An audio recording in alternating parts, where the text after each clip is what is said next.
देखिए इसमें लदान बहुत अच्छा है, ये देखिए। लेकिन यही आलू जब बड़ा-बड़ा हो जाता। दोस्तों आप देख रहे हैं समाज की नज़र दिनेश श्रीवास्तव के साथ।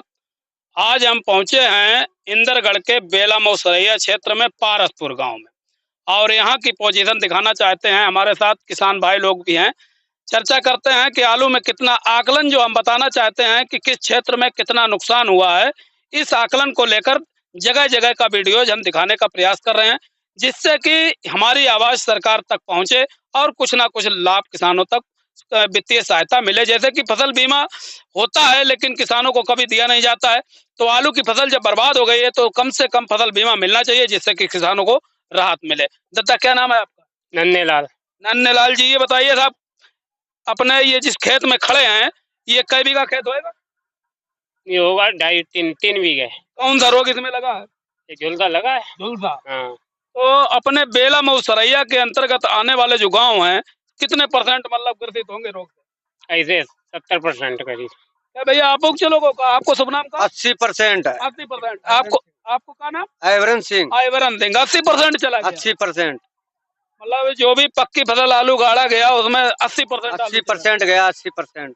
किन किन गाँव में चला गया? जैसे बेला मौसरैया है, पारसपुर है, टिकरी है, चंदौआ है, तुलकपुरा पकड़िया है, खबरा मऊ है, कुड़री है। मतलब नदी के किनारे वाले हल्की मिट्टी में गए। तो कुल मिलाकर के नदी के किनारे जो खेत पड़ते हैं हल्की मिट्टी, वहाँ झुलसा और ललपतिया जैसे रोगों के कारण यहाँ पर बहुत भारी नुकसान देखने को मिल रहा है आलू में। जैसा कि हमने आपको जगह जगह का अवगत कराया, कहीं 15%, कहीं 10%।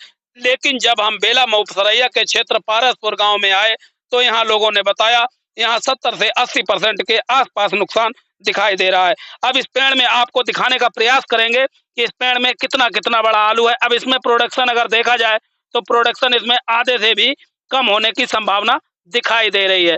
अगर आधा प्रोडक्शन हो जाता फिर भी कुछ ना कुछ राहत किसान को मिल जाती। लेकिन आप देखिए इसमें लदान बहुत अच्छा है, ये देखिए।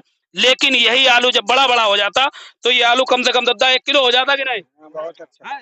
और ये आलू 150-200 ग्राम है, तो कम से कम कुछ नहीं अगर देखते हैं तो 60% के आसपास प्रोडक्शन भी मारा गया है। जब प्रोडक्शन मारा गया, आलू निकलेगा ही नहीं तो किसान की लागत कहाँ से निकलेगी? सबसे बड़ी बात आती है, किसान ब्याज पे पैसा लेकर के खेतों में लगाता है और बैंक से पैसा लेकर के खेतों में लगाता है, लेकिन जब फसल मारी जाती है तो किसान उसको अदा कहाँ से करे?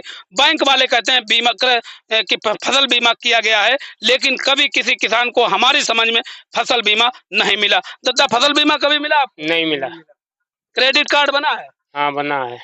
उसमें कहा गया कि बीमा है? नहीं, कुछ मिला। पैसे तो कटते हैं लेकिन मिला नहीं है। बीमा मिलता नहीं है। पैसे कटते हैं लेकिन बीमा मिलता नहीं है। पैसे कटते हैं, हाँ, बीमा नहीं मिलता। नहीं मिलता है। अब जैसे फसल ये बर्बाद हो गई लेकिन इसका भी बीमा नहीं मिला।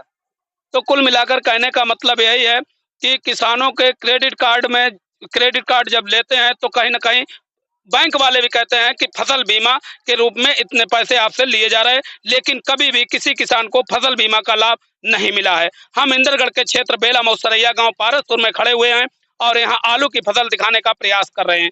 आलू की फसल में प्रोडक्शन की अगर बात करें तो 70 से 80% प्रोडक्शन कम दिखाई दे रहा है और पौध की बात करें तो पौध 100% जा चुकी है। खेतों में पौध नाम की कोई चीज दिखाई नहीं दे रही है। अब बात ये आती है इन खेतों में क्या गेहूं बोया जाएगा या मूंगफली का ही सहारा होगा? दादा गेहूं बोया जाएगा? नहीं, अब गेहूं कहाँ होगा, मूंगफली बोएगा। तो सिर्फ और सिर्फ एक फसल गेहूं मूंगफली का ही सहारा है। बात करते हैं उन किसानों की जिन किसानों ने खेत डिलाई पे डिलाई क्या बोलते हैं, लगान पे क्या बोलते हैं? हाँ, लगान पे जो खेत रखते हैं उनका क्या होगा? उन्होंने 8,000-9,000 रुपए बीघा दे करके लगान दिया, इसके बाद खेतों में जुताई बुवाई की और फसल सत्यानाश हो गई। तो कहीं न कहीं सरकार को इस ओर सोचना चाहिए और आलू किसानों को कुछ ना कुछ लाभ मुहैया कराना चाहिए।